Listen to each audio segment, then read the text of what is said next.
ڈیرہ مراد جمالی کے بس اڈے کے مقام پر نامعلوم تخریب کاروں نے سی ٹی ڈی کی گزرنے والی گاڑی کو موٹر سائیکل میں نصب بم دھماکے سے اڑا دیا، جس کے نتیجے میں زوردار دھماکہ ہوا۔ سی ٹی ڈی کی گاڑی میں سوار اے ایس آئی محمد یعقوب اور انسپکٹر غلام سرور اور 5 راہگیروں سمیت 9 افراد زخمی ہو گئے، جبکہ زخمیوں کو طبی امداد دینے کے لیے سول اسپتال منتقل کر دیا گیا، جبکہ دھماکے سے قریب سے گزرنے والے رکشے میں آگ لگ گئی۔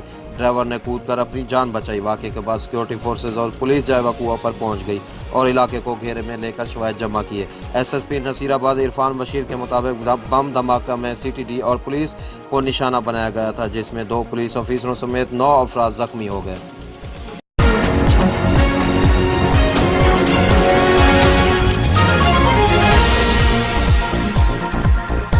ڈیرہ غازی خان سی ای او ہیلتھ ڈاکٹر شاہد مغسی نے بنیادی مرکز صحت کوٹ مبارک میں 1034 ایمبولینس فراہم کر دی، جو ڈلیوری والے مریضوں کو گھر سے اٹھائے گی۔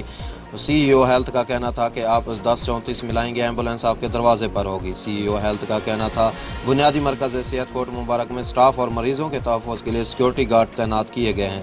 انہوں نے مزید کہا کہ بنیادی مرکز صحت کوٹ مبارک میں عوام کو فری ادویات دی جا رہی ہیں۔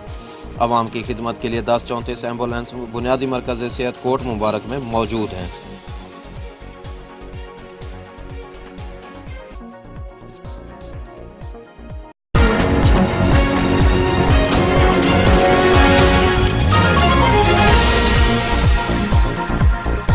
آج خانیوال میں صوفی محمد جمیل اور محمد خلیل کی والدہ کی رسم چہلم کے حوالے سے محفل میلاد کا انعقاد کیا گیا، جس کی نقابت محمد ناصر چراہی نے کی۔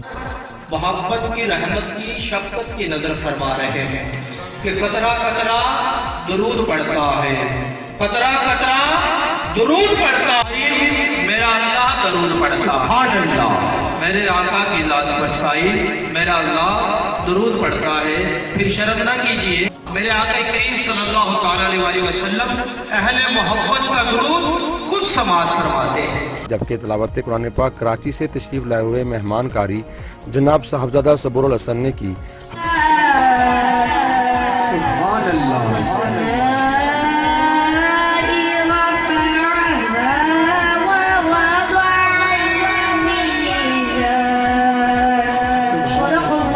ہدیہ نعت طاہر عباسی نقشبندی مجددی آف خانیوال میں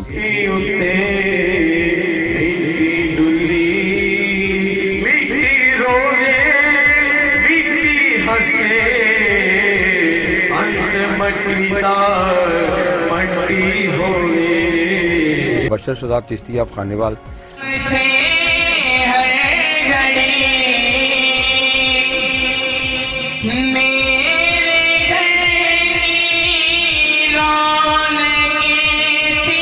عقیل محبوب آف خانیوال اور صاحبزادہ محمد عرفان آف کراچی نے بارگاہ رسالت میں گلہائے عقیدت کا نذرانہ پیش کیا۔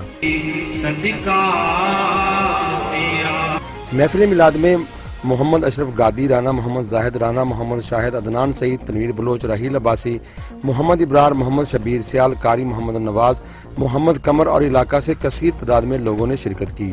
مرحومہ کی مغفرت کے لیے خصوصی دعائیں بھی کی گئیں اور محفل کے شرکا میں لنگر بھی تقسیم کیا گیا۔